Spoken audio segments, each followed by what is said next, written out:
Welcome back, ladies and gentlemen, to the Overwatch League, and the Countdown Cup qualifiers are starting to wind down, but the energy is still building. I'm Mitch Leslie here with Matthew Morello, and in our next match, we have a team whose destiny rests in their own hands. The Philly Fusion, Matt, still have a shot at making it into the top 4. You're just trying to distract everybody from you getting roasted by Fate on Twitter. No, I'm not. I'm Gladiators. really, bro. Look at my eyes, man. I'm barely holding that. The shirt is trying to distract people, but no, this should be a pretty epic match. Philly, obviously, we know how strong they are as a team, and we've seen the Valiant really pop off at times. So I'm expecting pretty good things from this one. Right, obviously, look, the Valiant had a little bit of a rougher run here, I think, through the Countdown Cup qualifiers, but you can see the Fusion sit at 3-0. They're +7, right? So pretty much impossible for them to sort of fall out too badly unless they get walloped here. So the Mayhem and the Rain, obviously those spots are still in flux somewhat. Fusion still with the whole match to play here up against the Valiant, and you can see that they're already +1. They don't have a shot of making it into the top 4 in this game. They're here to play spoiler.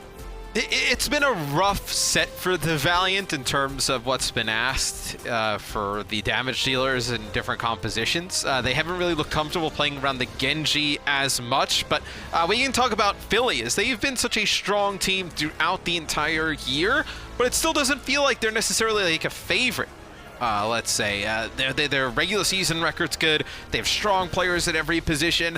But when you talk about the top teams, people still put Paris Eternal above them, the Shock above them. It's just when is or if there is going to be a time for Philly to really excel, it's probably got to be now. Right, they start off the Countdown Cup looking good because obviously Orissa's out of the hero pool, but then they turn up against Dallas and show that they can still handle it when it comes to playing that Orissa. You see Ivy and Carpe starting here on the DPS today. Now it's Poco comes in here on off tank, and it will be Funny, Astro, and Alarm to round out our supports. Yeah, this tells you they probably don't want to play a lot of like the Brig with a Batiste setup because they usually have Boombox in for that. Poco in, maybe you want to play some Zarya on the first map. You could potentially see Zarya with a Winston, Zarya Ball we've seen from some teams. So, well, it'll be interesting to see what Philly decides to do on Busan. Looked very, very clean against the Dallas Fuel. However, the Valiant struggled against the other Texas team quite recently. Los Angeles... Yeah. Look, I think they had a decent start coming into the Countdown Cup, but they looked a little bit unsure of themselves going up against the Houston Outlaws. It was a very close affair. We saw the Farah Mercy play quite a lot, and we maybe started to see some doubt creep in about, the efficacy of a Genji Tracer composition in the hands of the Los Angeles Valiant. Well, when we seen the Valiant at their best is they were playing the Orisa, they were playing with Shax on the Tracer, and KSP on the Widow. They were really able to pop off Widow or Ashe.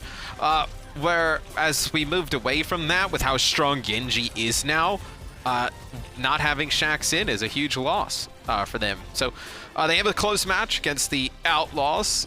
Goes down to the wire. As the Outlaws have had a lot of really tough games throughout the Countdown Cup. Yeah, a lot of brutal games. And you could say that they felt bad about a C9 a few weeks ago. I mean, the Outlaws were so close to sort of winning at a couple of points in that series there, especially in that last map. So they'll be hurting with that one. The Valiant creep on through. Let's have a look at their starting 6 here today, Matthew. Los Angeles here. You can look at their DPS, and it tells you a lot of the story straight away. We've seen KSF attempt some Genji. There were some high, but a lot of lowlights from him on that role. If the Valiant still insist on playing Tracer with that Genji, then we need to see them tighten up a lot against a Fusion who look, more than happy to go that route. Yeah, KSF gives them a little bit of flexibility. They can play Widow on some games. They can play the Genji as well with Shax's Tracer. You can also play Ashe. Just a very flexible player. So it gives them a little bit more versatility in what they can run here on map number 1. Now, Philly Fusion, never a sure thing. In a lot of these series, a lot of their fans are conditioned to seeing them sort of go to 5 maps and, struggle in matches that otherwise shouldn't. But everyone there limbering up, looking pretty... I mean, Carpe is looking... pretty tired, so we'll see how that translates. They've been so good, though, throughout the entire regular season, Philadelphia. The only thing you can hold against them is their performances in the Summer Showdown, the Melee, and who knows what'll happen here in the Countdown Cup. But if those tournaments didn't exist, we'd be looking at Philly as like a top contender going into our regular season playoffs. It's just the lackluster performance of some of these tournaments. It's really made you think twice about them. Yeah, and it always catches people by surprise when it happens, Matthew. Generally, Philly are expected to turn up. By the way, you guys can earn double AL tokens next weekend when we actually kick off the Countdown Cup. If you watch this on the OverwatchLeague.com website or the Overwatch League app. So that's how you get your tokens anyway. But obviously you're going to be able to get double if you I had a use bunch of that tokens method. the other day. I needed a new Ash skin. I bought a Mayhem one with it. Mm-hmm. And then I got for that Sinatra Zaya, dude. I got the Slav Zaya. I got the Valiant Tracer one as well. So I like the new Valiant colors. I was playing the game of Zarya and I randomly flicked through and I had the old Valiant one. I was like, oh no, I gotta get some of the new Valiant. Yeah, I have some of the old ones as well. It's crazy. So Valiant come out and they're gonna play. Interesting. So Tracer Genji with the Zarya, like I mentioned, we've seen Zarya ball from some teams. They'll play the Ana with a Brig. Philly, they come out with, you know, kind of the tried and trusted, right? You'll have the double shield with the Ashe and the Genji. All right, Dreamy going to go in fairly early on here. Look at Ivy, by the way, already up to about 20% of his ult charge, so good early deflect to yield him some damage. But it's Philly who actually get to play more towards the point. They need that high ground for Carpe, at least some sort of vantage. Dreamer is trying to deny that by knocking them off. So far, not too bad. He's throwing a lot of discord in the back, and Sato's already gone down. Alarm's Immortality Field wasn't able to keep their main tank alive. Carpe still fights 2 kills against 4 DPS, and look at all the space he's got. Alarm's just standing in between him and the Wrecking Ball. I was going to say, I think Sato actually got hit with a biotic grenade, and he was taken out rather quickly, but Carpe being able to find both damage dealers, both flankers coming at him, without any of the Tracer or the Genji in play, the team is so low in terms of damage, right? You don't have a Baptiste, you don't have something like a Sigma in play, and the Valiant aren't able to win the fight after that. They have to back out. Carpe from that high ground there. Wow, that was Alarm quick. go down. Yeah, pretty much a one clip there from Shax. No time to deploy an Immortality Field, that's for sure. KSF now wants to sort of round up the point here, and it's a pretty easy cleanup. Shuriken's being thrown. Nicely done. Nano Boost looks like it was provided even without the blade. Yeah, they're not running a major support ult, right? So you can still use the Nano Boost without a blade. It's not the worst thing in the world. It just makes Genji even that much stronger. It's the Valiant in the next fight. You'll have Minefield, Blade, Pulse Bomb, a lot of good ultimates here for the LA Valiant. I do want to see what KSF does with that Nano, if he's going to have to deal with that Immortality Field. You can see Shax is trying to force that out early. Attempts a Pulse Bomb, doesn't find anything with it though, and here's the Immortality Field. KSF's Blade, this is the problem, runs up against that drone, and he comes away with very little for that ultimate. Still, the Valiant are in control. It's also a really difficult spot to commit with the Blade, because in that alleyway with Dynamite, Gravitic Flux, a Brig in play, there's so much that can take you out. Carpe there trying to play a safe spot, catches Shax around the side, and Ivy finds slightly more of a gainful Dragon Blade here. The entirety of the Valiant, you can see just how split they are right now, evidenced by Ivy sort of doing most of his fighting in Narnia. But now the Fusion can move up and play the point here, and Carpe has Bob ready for the next fight. It's a really interesting position there from the Philadelphia Fusion, pushing through the left-hand alley. We see a lot of teams kind of go through that alley, but with the composition that the Valiant are running, they don't exactly want to take fights in close-quarter scenarios because they have so many characters that are so squishy. You know, it's so easy for a Tracer to stay there for a second too long in that alleyway and get taken out. Carpe being expected to peel for himself and 2 people, and Shax gets a face full of shot. The coach guard not only increases the gap, but Shax was already so low as he approached there. And if Carpe's going to have space, there's really not much the Valiant is going to be able to do to stand up in this fight. Ashe already going to be quite powerful, but the fact that he has such a good vantage, Matt, the Valiant need to deal with him, but so far they've not come up with the answer. It's so... He's got Funny Astra there near him as Brig, and he's got Poco playing around him as Sigma. And then just the way that Carpe is able to deal with some of these players, close quarters, very difficult, but he's able to do it consistently. Now we have a Nano Blade here for KSF. Let's see if he can get good value from it. There's dive, here's the Blade. Funny Astro is going to bask in the rays of the Immortality Field for the time being, and even with the Nano Boost, KSF went so low, he had to back away. So once again, that Blade gets nothing in the gravy. Such a high-value target to take first is removed by Alarm. Ivy needs to run away, he's hit with a Bionic Grenade. Close to a Blade, but likely won't need it here. He can finish Lastro without it and then return to the fight for a big cleanup, but there's no one left. Shax takes care of himself. and not in the kind of way the Valiant would have liked. Philadelphia, clean as a whistle. Carpe, all the room to work with, and look what they can achieve. Yeah, first point here for the Fusion is they looked really clean dealing with this dive that comes in from the Valiant. Does the Valiant have another look with this lineup in, or is this what they want to commit to? I think if they do commit to it, they need to do, well, it's you can have multiple options here, right? You can either try and just let Carpe fire at range and hopefully like work down Sato. That was the one way they were able to take the point. So they put a lot of pressure on Sato, biotic grenade, they were able to take him out. Or do you want to deal with Carpe in the back? Now Carpe goes to McCree.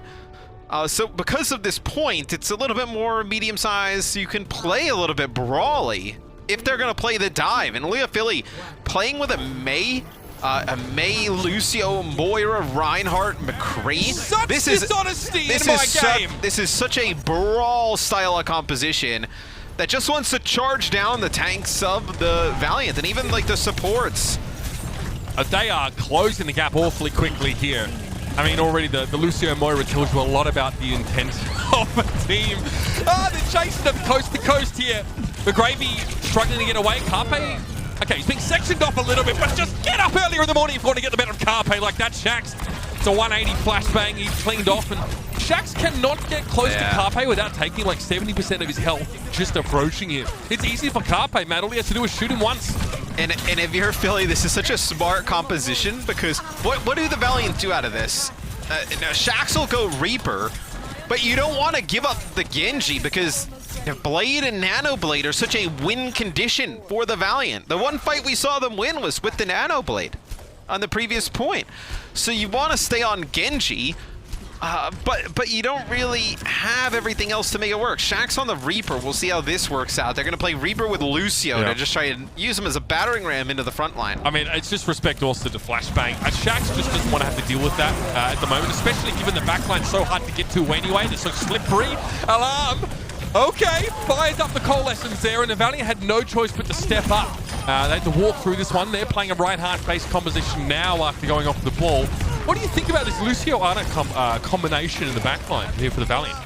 Well, you're staying on the Ana because you have the Nano. You're just waiting for a Blade to come through. Are you going to go away, though, and play the Moira and sort of deny yourself Nano Blades going forward? Does KSF need to switch? No, I think you'll probably see KSF switch. Like, if they can get the point with the Nano Blade, potentially maybe he plays something like a McCree, let's say. Oh, the Graffiti flux. The Valiant tried to back away until they could rejoin the rest of their team, but Carpe catches them on the way down. Deadeye finds two, a rare occurrence in and of itself. And the Valiant now just want to try and wipe this fight as quickly as possible. Carpe trying to preempt Rain's positioning there with a flashbang. And they use the Nano there, and it's not on the Blade. And maybe they thought that Funny Astro was closer to Sound Barrier than what he is. Maybe they thought they were going to be able to use that Nano to bait out Barrier and then come back with a free Blade. Or like a Grav plus the Blade, but still not looking good for the LA Valiant. Sato has an Earth Shatter here. Still has to contend with the potential Graviton Surge, so maybe uses it reactionarily. Definitely not a word. Definitely okay with that. All right, so here's the grab. So you're playing in a double shield here, so hard to find much more. And oh dear, KSF take it down. He pulled the blade out, and that adds yet another clip to a montage, Matt, of KSF Dragon Blading and getting killed instantly. He struggled to really be able to pick the right time for those so far, and McGravy, he had nothing to do there. Carpe just flanked around, accosts him with the flashbang. Sato finishes the job up on the point. The Philadelphia Fusion still look clean, Matt. Over the course of this map and over the course of the Countdown Cup so far, they've looked very much in good shape. Carpe now has a Deadeye, but he's going to play away. The legs have been locked, and Carpe gets removed by the Helix Rocket combo. Poco now just probably ready to use the Gravitic Flux to lift his opponents off the point if need be. But Shax has already gone down. The Reaper's missing. The Blizzard's on the point. It's a winter wonderland for the Fusion.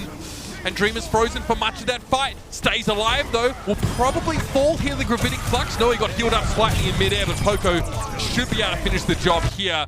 Nice little charge from Dreamer, but it's too little too late, and the Valiant are definitely a step behind Philly on Busan. Yeah, Philly dominated that map.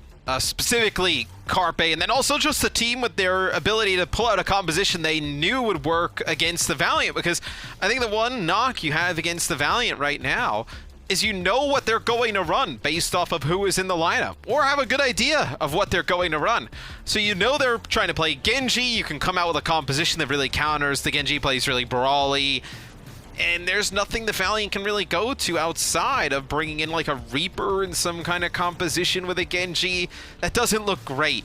That's not ideal. So it'll be interesting going into map number 2 if the Valiant decide to make some subs, and then how does Philly counter some of that? Well, here's a conversation I want to start now, and I'd like to sort of keep checking back with over the course of this series, because Carpe first plays Ashe, right? We know he's an incredible tracer, so you know you can have a Genji tracer composition if you're Philly. Carpe plays Ashe, then plays McCree. 2 heroes that need a lot of space to be created for them. Yeah. The fact that Carpe can get away with playing these compositions maybe says more about the Valiant than Philly. You know what I mean? It's so hard for KSP, KSF to get in there. True. Sorry, Shaq, should I say? And pressure someone like Carpe out. He can do what he wants and play what he wants, even if it's maybe riskier against some of these dive setups. Yeah, I mean, he's also able to just keep himself alive. So much better, I think, than a lot of other DPSs, where I think that's the real difference maker for me.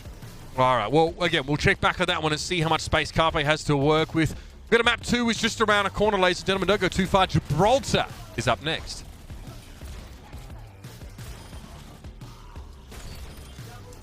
The Overwatch League is brought to you by T-Mobile. Switch today and rank up to America's largest 5G network, T-Mobile. And by State Farm. For auto, home, or renters insurance, like a good neighbor, State Farm is there.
The Overwatch League is brought to you by HyperX.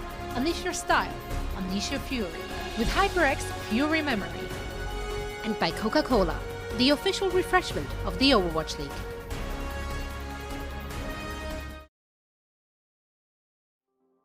Welcome back, ladies and gentlemen, for map number 2 in this series between the Philadelphia Fusion and the Los Angeles Valiant. And so far, Philly don't seem like they really care too much about playing by the rules. Obviously, control maps give us opportunities for different compositions, right? That's where we see that Right. Lucio, Moira, sometimes the May, if you really want to be that kind of gamer. But, you know, Carpe hasn't played Tracer. We haven't seen that sort of stock standard Genji Tracer set up really at all from Philly. Well, they don't have to right now. I think Carpe recently has looked better on stuff like the Ashe, Widowmaker, McCree, than putting him back on like a Tracer. I think we saw so many highlight plays from him, the pass on Tracer, that's what everybody like knows him as. Yep. But I think his best roles is stuff like the Widow, the Ashe, the McCree, I remember I interviewed Fraki in season 1.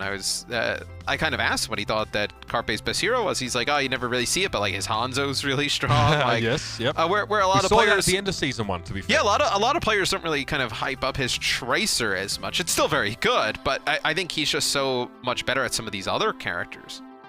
And yeah, I think I heard someone say, I think it was Sideshow actually felt that his McCree was his most iconic hero. I mean, many people would say he's Widowmaker. It's open to debate. Yeah. It's a fun little topic, but regardless, we have substitutions here for Philly. So Hisu comes in, Carpe out, and then we have Fury back in for Poco. So bit of a change here. Yeah. Hisu obviously is so good that he doesn't even have to be at his PC to frag. That is that is what he offers you. He literally frags people with his mind. He gets Cerebro, he jacks into the system, and he just disconnects his opponent's PCs. Incredible scenes. Right.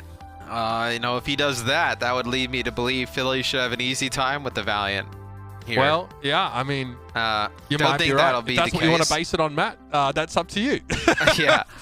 So for Philadelphia, we can talk about the subs coming in a little bit more. We saw them do this the other day, I believe, against, I think it was the Dallas Field. They ended up playing some Sombra on this map. So maybe we get to see that, some Sombra dive with Fury on the Diva, and then you could play like Hisu on the Sombra, potentially, or Ivy, whichever one. Maybe we see something along those lines from the Philly Fusion. The Valiant will start things off on defense.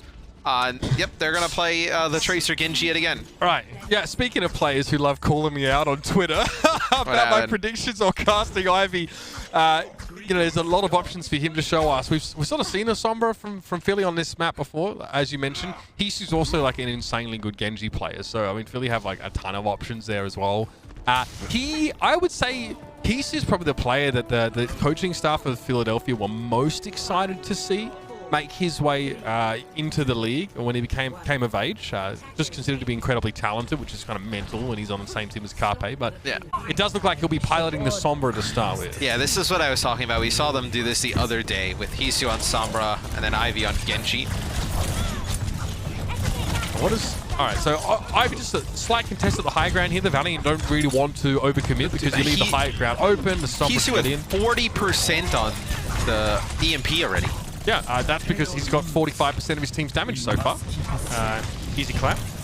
That is a fast charge time. Like, I mean, you may have an EMP here to like get around this corner and just be done with this first fight. I mean, the changes to Sombra's Uzi that happened like years ago have made us so much better at medium to long range. I mean, come on. Hisu's able to get rid of Shax there, and Hisu doesn't have to hack anyone. The Fusion don't really have to dive, coordinate to a great degree. The Valiant unfortunately just fall apart. And again, it's been a case of Shax being unable to do his job as a flanker to pressure backlines. Oh, this is and so even get free. out alive. If you win this fight, if you're Philly, with and you're gonna and they use Nano here as well. Oh. Yeah. Not good. And what do they get for it, Matt? Very little. The checkpoint's already been taken. I was going to say this is so free that Philly is able to win this with 0 ultimates invested on their end. And the Valiant end up investing the Nano to it. And look, and Philly's going to walk into the next fight with 6 ults. McGravy there just trying to build up.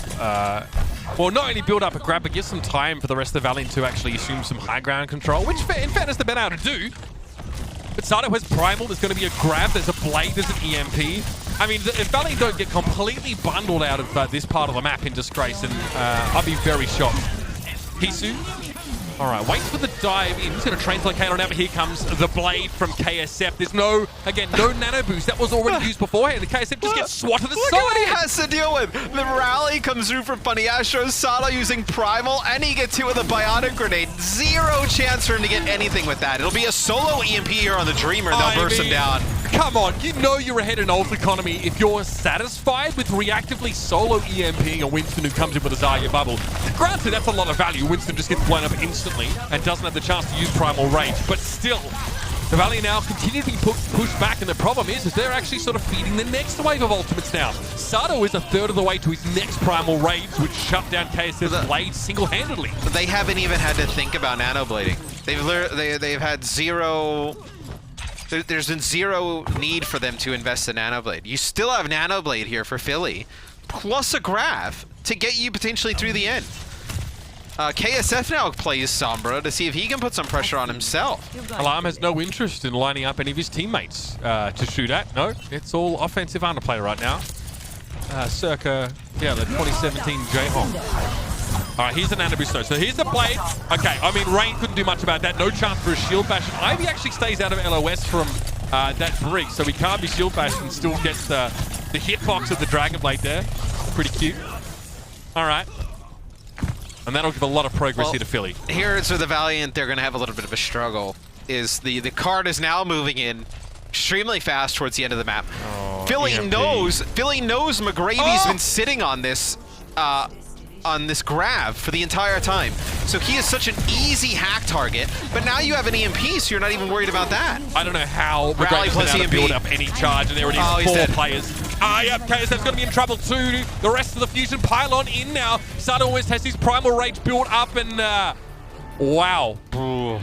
That is such clean execution, though. Like, from Philly at the end.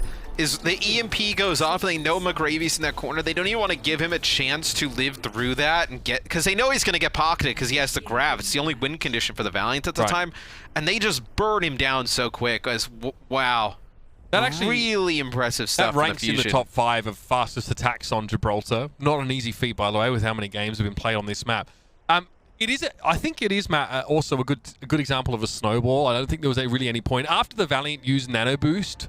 For no real reason outside of point A, they never really were on even footing with Philly in terms of the power of the ultimates they had to bring to bear. Once they got out the door, once they got out Dragon Blading with no nano, like once Philly got out the spawn door, they were not even footing. Well, it's because Hisu gets 45% of his ult charge really early, and then he gets Shax for free.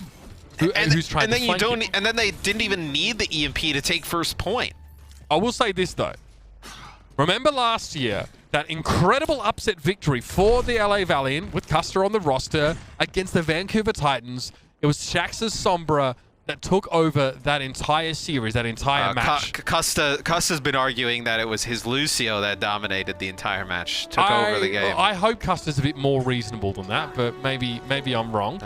Either way, obviously Shax very potent on the Sombra, but the Valiant are going to have to be incredibly quick here. They're going to go double shield, so far slower setup here. Yeah, they're playing extremely defensive. Double shield, Baptiste, Brig, and McCree. This is a really hard counter dive setup here for the LA Valiant. We'll see how Philly kind of skirts this. Ivy. Again, you just, KSF's so low, he knows he can dash in, dash out. Free! Is it free? Not quite. Ivy's going to get stunned there and can't get away. Nice response there. The Valiant had to use a lot of CC to shut down the Genji. They still trade, but getting rid of Hisu now should allow them to move up. They're so durable with this setup. So Alarm actually hit a sleep dart there onto Lastro at like long range, and they tried to capitalize on it by hitting a biotic grenade and trying to jump in on the Batiste, but they weren't able to finish him off. They're going to get away to safety now. Sato just got 100 charge right there from Fury, just playing around the corner. That's so smooth. He was essentially, he could potentially be in like a 1v5 where he was standing, but he sits on that dumpster and he just gets charged. He stays out of line of sight. The Valiant playing a slow comp, they can't move out. That is so clean. And Fury just comes and dunks them. Well, no, I mean, they didn't exactly have, Fury doesn't exactly go out and dunk them. They go in to try and kill Fury. And it's a 100 charge Zarya plus a Brig with a Sombra health pack there, and then a Winston sitting on the opposite side of the door. You put yourself, and with the composition you have, in one of the worst spots you could possibly be in. Look at that. Funny Astro in a flash throws a repair pack down to help Hisu. There was no way that Shax was ever going to win that 1v1. Funny Astro's got 7 eyes, and 4 of them are in the back of his head, apparently. He's able to see that harassment, and Shax is he's just having a bad time. And right now, the Valiant have to hope to set something big up with a sizable EMP, maybe Deadeye into a Gravitic Flux, but none of it feels good. You can hide so effectively here from an EMP in that area of the map. Alarm can kind of sit really far away, up on the high ground. You can space out a bit. You may have to see them go for an EMP onto somebody like Asado and try and burn him down. This is so brutal for Shax, just to try and find a way in. They're going to EMP from behind here. Look at that. All right, bubble was delivered by Fury. Yep, so, okay, charged up reasonably. And yeah, there's the EMP from Philly. Why not just preempt the Valiant here and give yourself an opportunity then just to sit back? Maybe Alarm wants to build a nano boost a bit quicker for Ivy, but a minute 25 is on the clock for Los Angeles, and they look really directionless. You want to build the nano boost here, not exactly for Ivy, but you want to build it for potentially Sato. Because if Sato gets solo EMP'd and they try and take out your main tank and push on through, you can keep Sato alive long enough with a nano boost just for him to get Primal out. Yeah. Healing plus damage reduction, so it's way more effective healing than it says on the box. Okay, Rain gets hacked there. Valiant, I mean, you have to win this fight, but I mean, the Fusion aren't going to make this one easy. It's a 4-man EMP, though. Good connection for Shax, and there it is, the Deadeye for KSF. As he stood inside the Graviton Surge, the Valiant come up with the goods, but it costs them 4 ultimates, Matthew. It's a lot. But I mean, if they don't invest, that's what the harder part is they're so far against the clock. If they don't invest, you don't get this point, and the series is not looking good for yourself being down 0-2. You have to invest heavy, but now this still gives Philadelphia a huge advantage, right? 2 minutes and 53 to get through this part of the map. Philly has a big ultimate advantage coming into this next fight. And this Primal on its own could actually be devastating for the Valley. They have much to deal with it. Okay, Fury goes down early, so no bubble, I think. Yeah, no bubble for Sato, but he has his own Primal. Dragon Blade from Ivy, that was nano boosted. KSF just patient plays, he backs on out, and that's nice work from the Valiant. A chance for them to at least stabilize. Will they be able to, though? Alarm up on the high ground. That'll be a sleep, and I believe that's Sato from behind. Sato's primal rage felt like it lasted for 3 minutes there. He's like jumping on the low ground, then back up high. He stays alive for such a long time. The sleep from Alarm is beautiful, though. I mean, now that means the Valiant have to concede this platform. Ivy gets to reassume a more defensive position, and there's no vantage point for the McCree to play from. Philly have also... all spotted out. I mean, Hyperspheres are very good at spy checking coverage.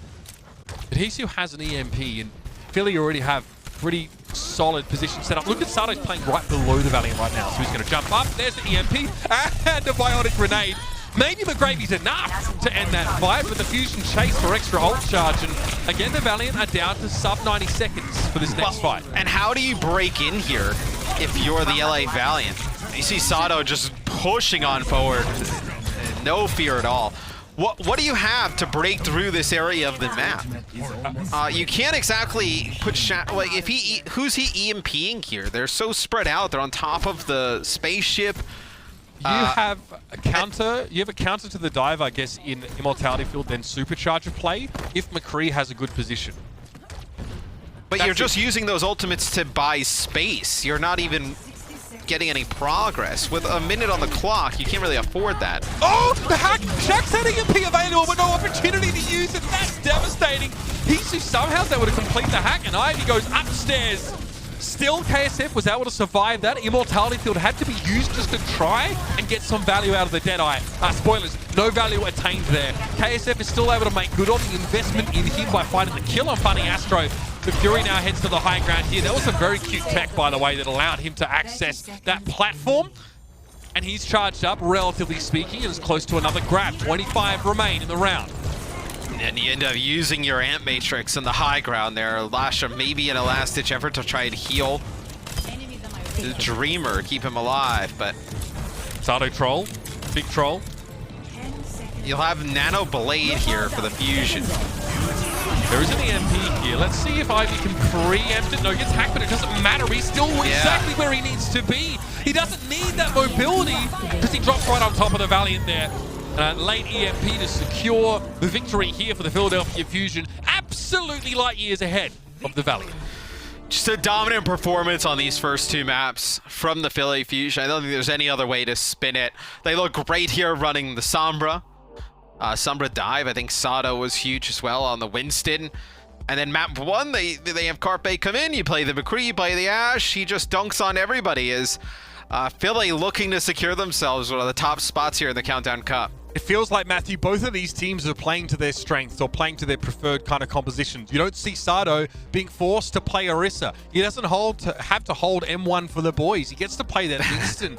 And you see this dive combo combo, centered around the Sombra that looks so good. The Valiant also look like they're trying to play to their strengths, right? We see them bring a risk. They want to play a little bit of a slower composition. They want to set up more for KSF. But it seems like that composition fundamentally looks a little bit weaker against what the Fusion have, especially when EMP cycled into things like Graviton Surge and Nanoblade. I think it's just, yeah, on defense, they weren't able to slow down the dive. And then on offense, they weren't able to generate any type of aggression or like take over the pace of play. They never really had an advantage in terms of ultimates at any time. They're kind of throwing some ultimates in later in the fights to try and pull them out when they're already somewhat lost. Pretty rough first half for the Valiant. No doubt about it. I'd love to hear, an expert's opinion, I guess, on how these compositions that we just saw in Gibraltar, and maybe we'll see them on the next few maps mesh against each other. Or if the Valiant, do they have an ace up their sleeve, something that can deal with what Philly's doing? Because frankly, the Fusion are doing what they please. We'll find out now as we head into our game break. We'll hear from our desk, and then we'll return for map number 3.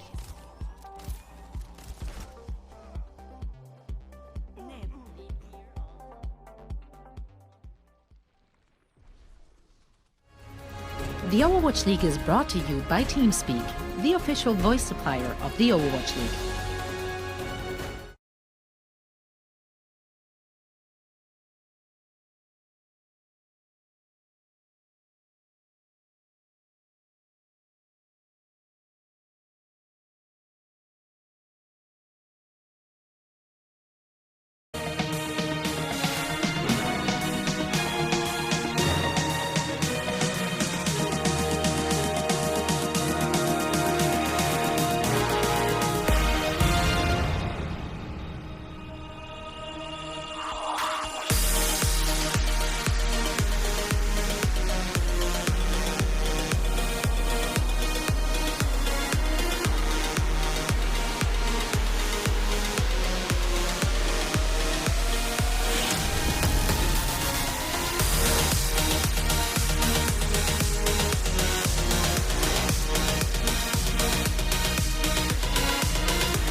Welcome back once again to our game break presented by Pringles. Wavy, Zoe, Costa, and Reinforce at your service to break down all the action between the Philadelphia Fusion and the LA Valiant. And currently, it seems to be all Fusion. They are a dominant force and they're showing what they got on the server.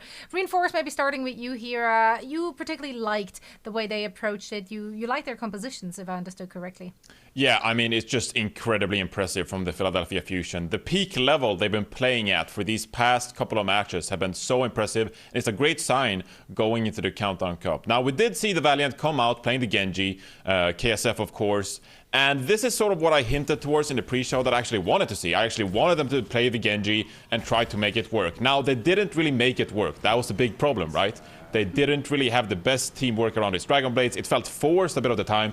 But then again, Fusion made it hard for them. And you could really see that happen on Mecha Base, where you saw this Reinhardt Brawl composition. And they just chased after the Valiant. So the Valiant in that situation, they're playing this Genji composition, right? And they're going into the neutral fight, the first fight.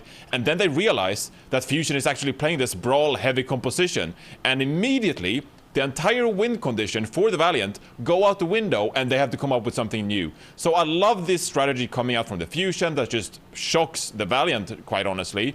And then the Valiant just struggle to come up with something new while they're on the back foot. So I love the play coming out from the Philadelphia Fusion. It really seems like they're in a flow state. And we saw more of that on Gibraltar later on. Carpe's stats, by the way. You know, McCree, 7 final blows, 1 death, 40 the limbs. Can't complain, right? It was on point. Pretty good. He had a bit of a field trip here. It was kind of gnarly, honestly, if you're a fan of the enemy team, that is. Costa, looking at the second map here, it once again was the Fusion dominating. What stood out for you over there?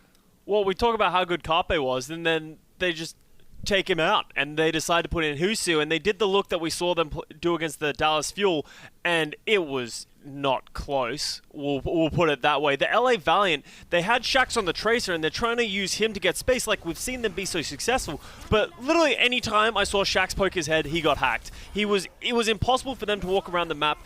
All the Valiant were trying to do was get a foothold at any point, and as soon as they moved forward, they were getting taken out. And the ultimate economy and usage by the Philadelphia Fusion was the most impressive thing.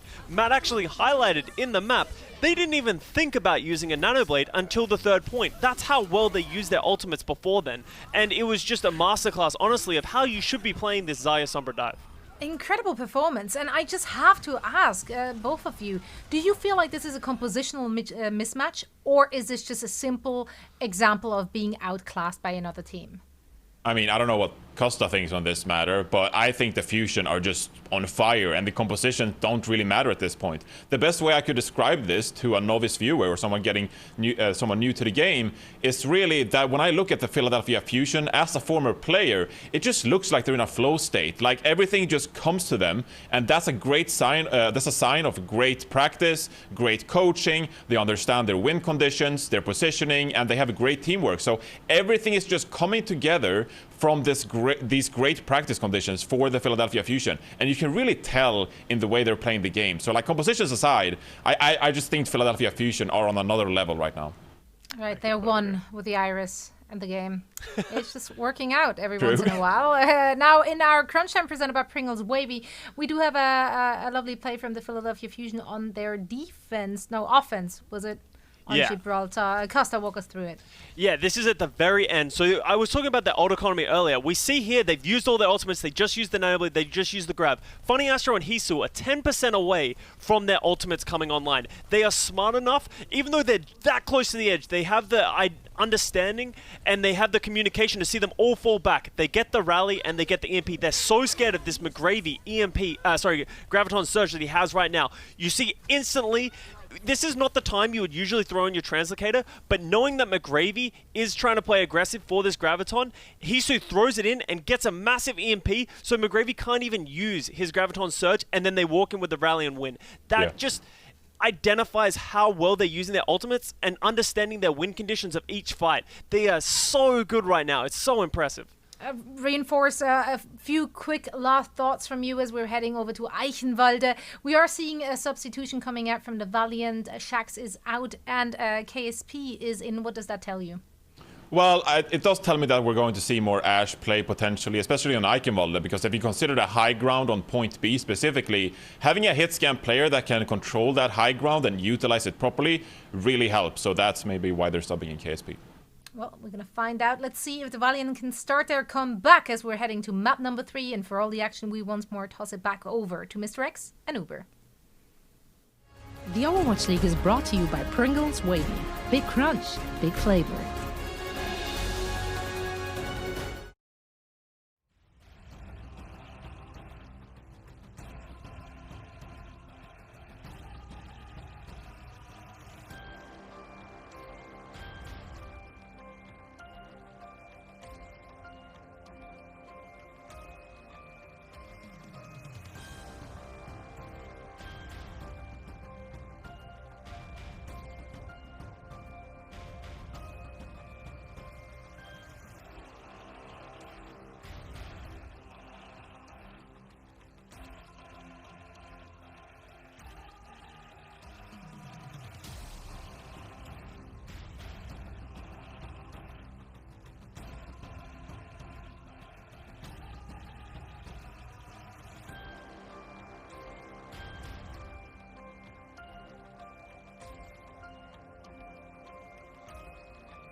Coca-Cola is the official refreshment of the Overwatch League.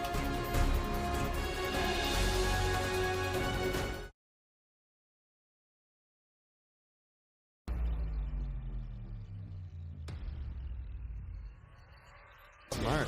Destroying shields. Nice dives. Oh, and McGravy has his ult as well to counter. If Pug dies, Pug needs to die in Baby Diva. Oh, McGravy's playing so well right now. Just An easy cleanup. Alarm is just clicking heads right now. There's a third kill. Two of the big headshot finishes as well. Blade from KSF as well. Drago gets taken out. Master is a move by KSF. Dragon Blade is in just the right place. Très flanky. Il embête énormément. On est obligé d'utiliser cette. oh non, le bataille. Well, it didn't take very long in this series for us to realize just how much of a gulf had been placed between these two teams early on. The Philadelphia Fusion definitely looked to be up to the task today against the Valiant. I'm Mitch Leslie with Matthew Morello, and after our half-time here, the Valiant, they have to win here or they're out. Yeah, I mean, they would get 3-0. This would be a really fast match. If at least it feels like it to me, one of the faster ones we've had all season if they were to lose here.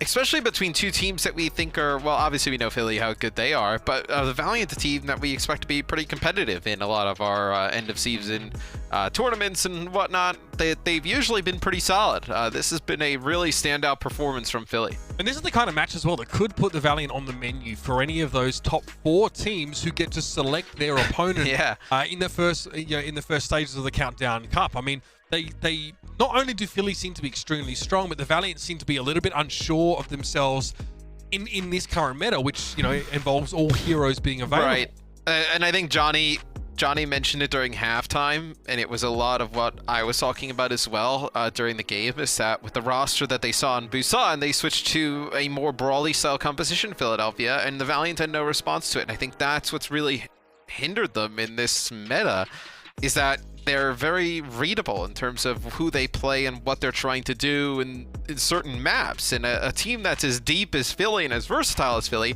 can come with an offering to counter all of that without changing really much of anything of the core of the team.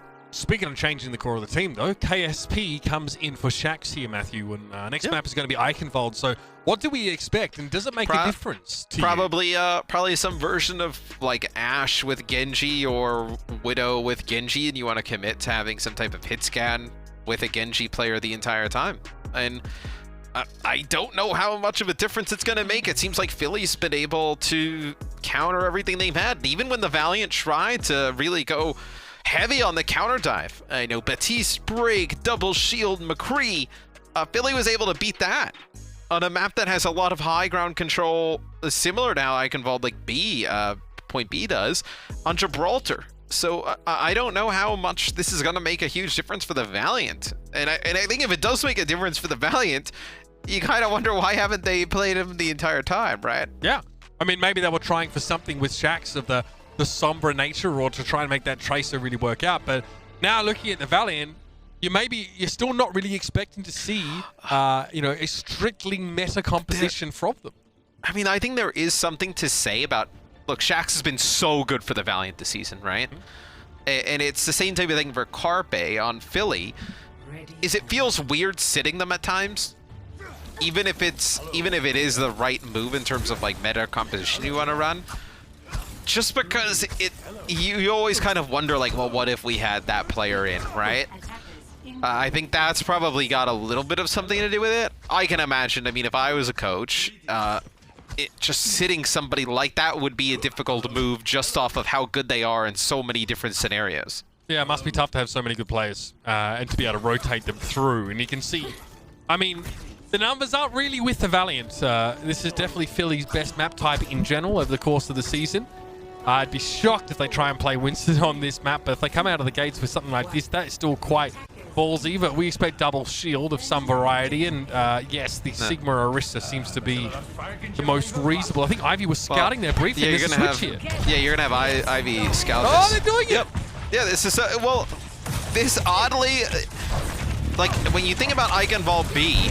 It plays pretty similar to how Gibraltar B plays. Like if you just kind of replace the ship with the castle, like it kind of has the same type of idea to it, and you want to control the high ground, put pressure on people moving the card on the low ground, etc. And they were able to break that with this type of setup. Mortality field's down, the hack was there, Lastro can't use it for the time being, but it doesn't look like Philadelphia felt like diving at that moment.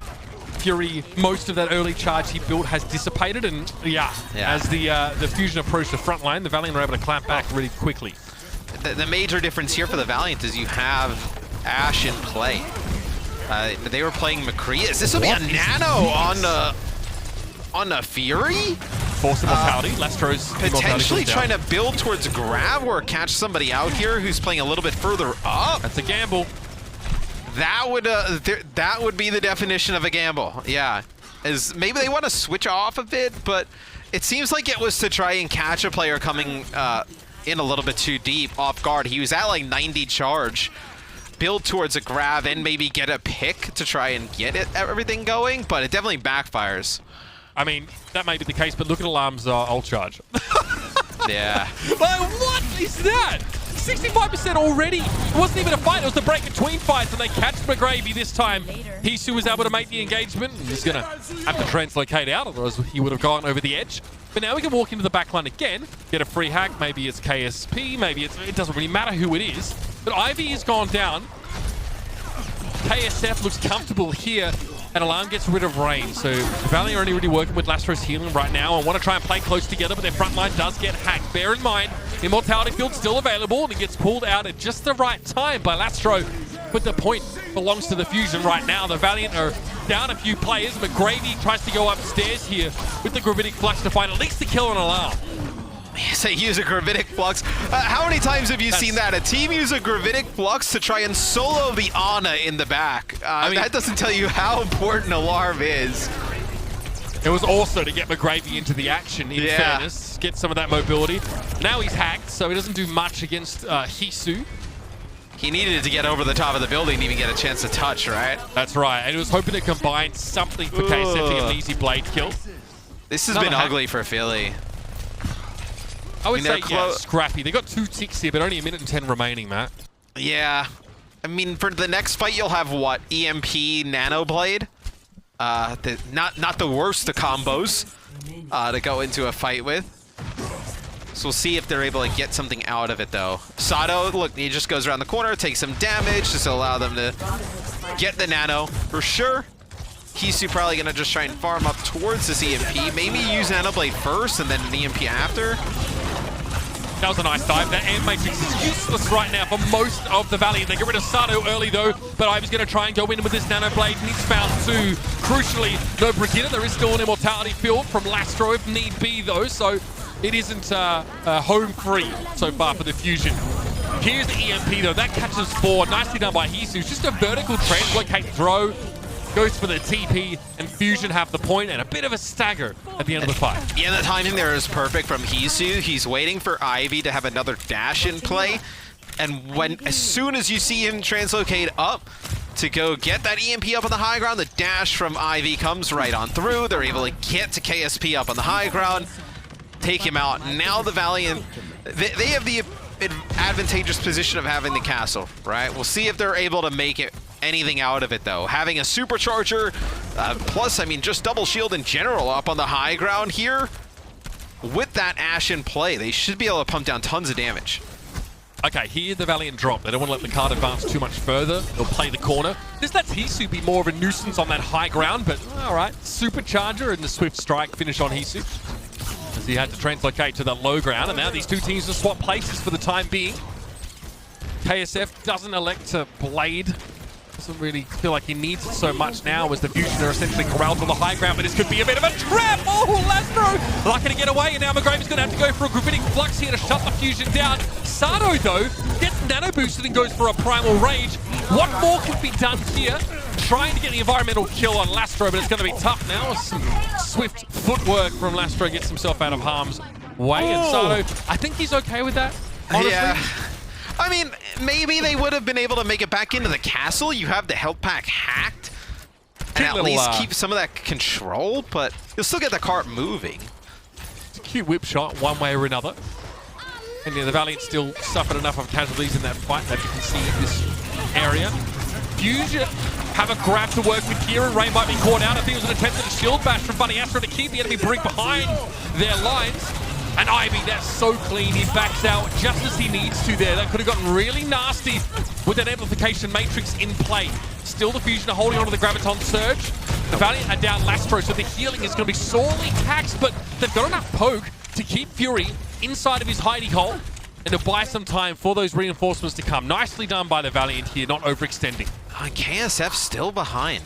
They have any ideas? Oh, that's a beautiful halt plus shot from KSP there. As KSF get out with his life after he gets hacked. That's why you really want that, or the Orisa plus Ash combo, especially with high ground like this. Usually, sometimes it's harder to hit some of those dynamites or shots on the halted targets, but with the high ground here, it's much easier than on a lot of other maps. The question remains, what of this Graviton Surge? It's unlikely that Fury's going to get a full checkpoint one just with the use of that ultimate. Okay, Clever, he's going to try and grab them on top of the bridge here, but who can get there? Lastro goes for the immortality field, but he's out of line of sight for the rest of the fusion. All that really does is keep the Valiant off the cart for the time being, but it's only a temporary fix. Eventually, the Valiant are going to reposition now, and that's what Sato was trying to stop. You see him dive there on towards Dreamer, who now won't have the option to be part of this fight. He'll be kept back with this primal range still. Those repair packs will be given over to him from Rain, but it's not enough to keep him alive under the scrutiny of the Winston. Sato still stands his ground. Rain tries to stun him up. Sato realizes now perhaps discretion is the better part of valor, because the rest of the fusion have gotten themselves that second checkpoint in the meantime. Barely able to break through. And the Valiant leaves so many ultimates here, though, to put together a good defense towards the end. So it'll be harder for Philly to actually complete the map. They're going to go with the Orisa setup. They'll probably switch Fury. Oh, no, never mind. He goes back and he changes. I was going to say, if you're going to play Orisa, you may as well switch Fury off of the Zarya. But this, you don't really have a ton of time to be able to go do that. Objectively, right? Objectively, never mind. We're going to fight here. It's going to be a 4-player EMP there. And look at the Valiant. Look at how they're being forced apart with these ultimates for no material gain whatsoever. Ivy's play definitely caused a stir. And KSF now tries to go in, but that immortality field once again has to be deployed to keep him alive. Immediately the Fusion's head turns towards him, and the Genji comes home empty-handed. Double support ults, though, for the Valiant coming up. You'll have an Amp Matrix to buy yourself some time around this corner, and then a rally to push on forward. They're going to use a rally first. Wrecking Ball drops in. That's the immortality field. Fury knocked out of it, but he's healed up rather quickly despite being chased down. Hisu is removed though early in this fight, and KSF's just looking for an opportunity to finish off the Winston. Not even the bubble from Fury was able to keep him alive, and this is where the Valiant's plan springs into action. They're going to push Philly off the card and make it extremely hard for them to get another attempt. Yeah, you're going to have Sato go over to Wrecking Ball. They're doing a nice job of just staggering out clever. Ivy here. Really nice. Sato will get a touch. No. Hisu takes out KSF, but it should not really matter. There shouldn't really be a world in which, yeah, Philly turns this. It'll be the Valiant getting a hold on defense here. So preventing Philly from finishing the map. This is pretty good for the Valiant. I mean, you've got to be pleased about that, especially with how good Philly have looked in majority of this series playing this same composition. Look, my question is to you, objectively, let's not really consider Philly's strengths or weaknesses. Is their composition a little greedy to try and keep playing? Do you at some point need to concede that maybe the 2 shields is going to make it easier for you to get uphill here in that second part of the map? I don't think it's exactly greedy, I would say, the second part of the map. I think it's just 2 different ways of looking about how to play things. You have a really difficult time playing double shield into the high ground double shield because you're just constantly at a disadvantage the entire time. Like, what, you're inching forward and forward constantly. You're having to reapply shields. You have not really a great opportunity to halt players outside of halting them off of the high ground. Now on defense, they're going to play double shield. You have to. It's too big of an advantage with the double shield on the high ground not to. Yeah, on this part of the map at least, there isn't enough high ground for a Winston to drop down from unless it's that bridge, which is far too far forward. I mean, we know how Fusion likes to play maps like Rialto, for example. They will play Winston defensively. They're one of the most likely to, but you have a choke. You get more value out of this choke if you're playing double shield with some decent poke, and that is what Fusion are going for. And I mentioned it a little bit earlier that Philly kind of has all of the options to throw at different compositions of the Valiant. The Dynamite lands on the ground, nobody gets hit by it. This is one where you wonder, you have Hisu in again. Would you have wanted Carpe in this position? Because KSP and Carpe are 2 of the best Ashe players in the league, so not having your Ashe specialist in here could hurt if you're Philly, especially if that's what you have to run a majority of this map. Yeah, I mean, you saw there, I think some of Ivy's deflect was involved in that, but it was a halt combo, and Dreamer of all players going down first is a gut punch to the Valiant, who will need to regroup, losing their Orisa. And even Orisa, I mean, not much to do. I think she got a created after potentially being halted there, so no chance to fortify. Again, Ivy plays from this left-hand side, wants to build blade safely as possible. That whip shot whizzes past Ivy's left ear. Okay, look again, pressure on Dreamer. Immortality field already drawn out to keep the Orisa alive, but it was the Fusion that maybe extended a little bit too far to try and open that opportunity up. this. KSP now is playing safe in the building. Yeah, they got slightly a little greedy there, trying to go and push forward and get Dreamer. But they've been trying to do that pretty much most of this map specifically, split the tanks, and it's worked. Alarm is able to get one up on the high ground. Alarm's great. Not able to do that, though. That'll be the Valiant able to take it. Yeah. Love me some Alarm, but I don't think you're going to be able to turn that 1v6. But on their offense, Philly was able to separate Dreamer and McGravy a few times and capitalize on it. There was one instance where the cart was right around the corner here on the first point, and they actually pushed McGravy so far away. There was nobody able to help him. That actually allowed Philly to keep the cart moving. Now Philly in a battle to get high ground control. Yeah, and that Bob pretty much denies it there. There's no real way that the Valiant can sort of step up and fight. Even with a Bob of their own, he's just sat in the corner. Still, the cart's been able to move somewhat during this period.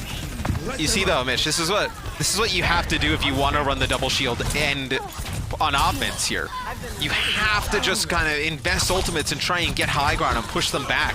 Because if you can't get your Ashe set up on top of the castle for when the cart turns that corner, you're in a really difficult position. I mean, high ground controlled by an Ashe Baptiste here is very difficult. Oh, double lamp set up. Lastro left behind.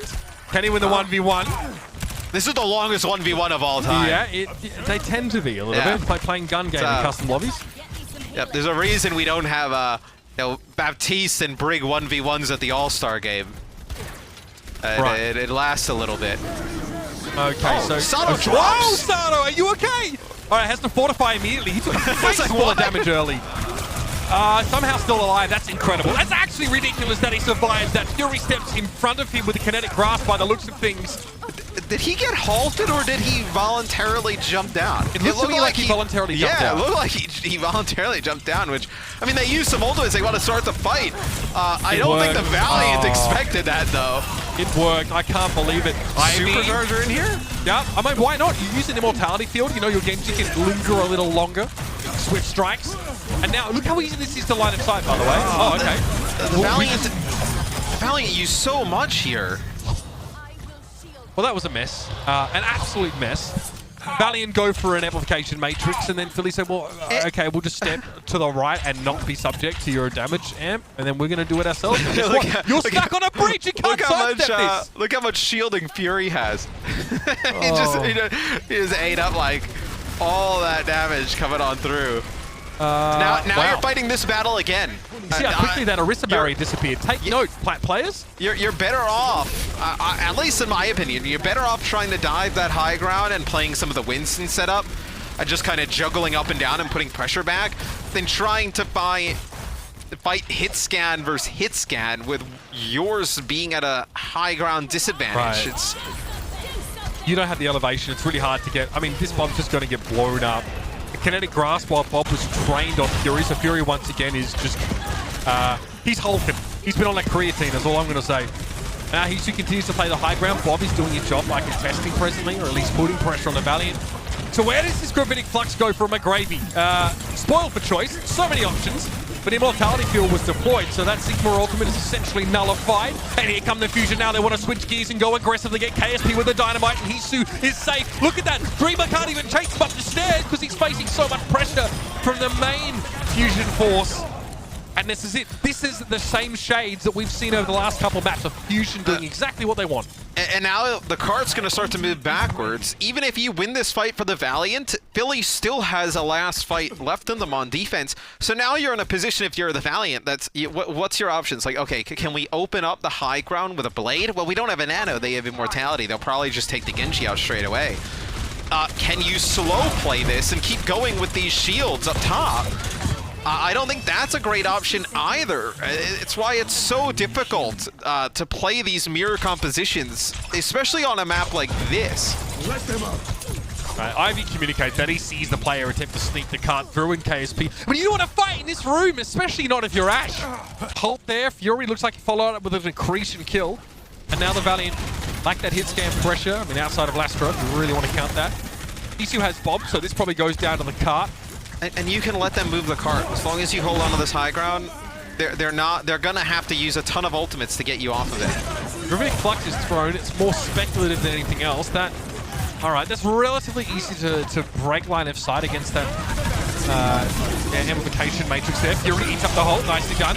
Yisu's flanking, it's a flanking bomb. And a Dragon Blade here from Ivy. KSF's going to try it as well. He gets absolutely nothing. Again, KSF tries the Dragon Blade. He got shield bashed immediately by Funny Astro. Funny Astro is such a good defensive Brigitte player. And the Valiant, just shards of them. Scraps from the table, the King's table indeed. Fusion will take the series 3-0. Really strong performance from Philly overall. Like I had mentioned a little bit during Eichenwalde specifically, when you get to that point B, it's so difficult to try and take the high ground without some type of dive. You're playing this slow game, double shield constantly. It really almost kind of comes down to, Mitch, if you're able to get that.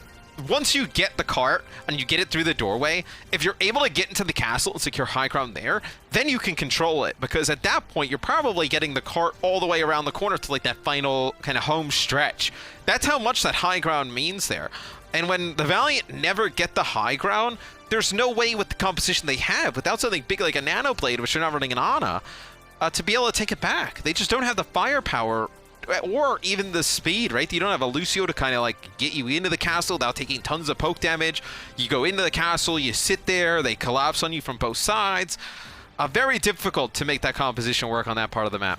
We thought Philly were messy when they were attacking, right? When they kept playing that dive composition to try and take the high ground, but they realized, hey, we can actually take high ground with like a Nano Winston or like a well-shielded Winston. A lot of opportunities, or forcing out early Immortality field there and saying, no, actually, we're a little bit more lethal right now. We can hit your backline and punish you. There's nowhere safe for you to play. And also, a dive composition doesn't suffer from being on the low ground. They're not bringing a hit scan. Their Ashe isn't being denied, any high ground because they don't have one. You also have the ability with double flankers in terms of the damage dealers to be able to put one player on the cart and keep it moving and always keep cart pressure. With the composition that the Valiant have, you don't have that luxury.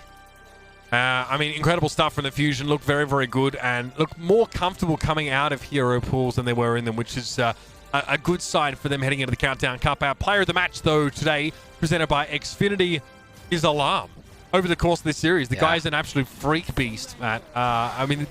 First of all, the fact that he can build 70% of a nano boost in one fight. His Moira looked very good early on and it enabled Philly to play that really brawl style on Busan. And we saw so many different picks from him, whether it was Ana Batiste, whatever. He was dominant.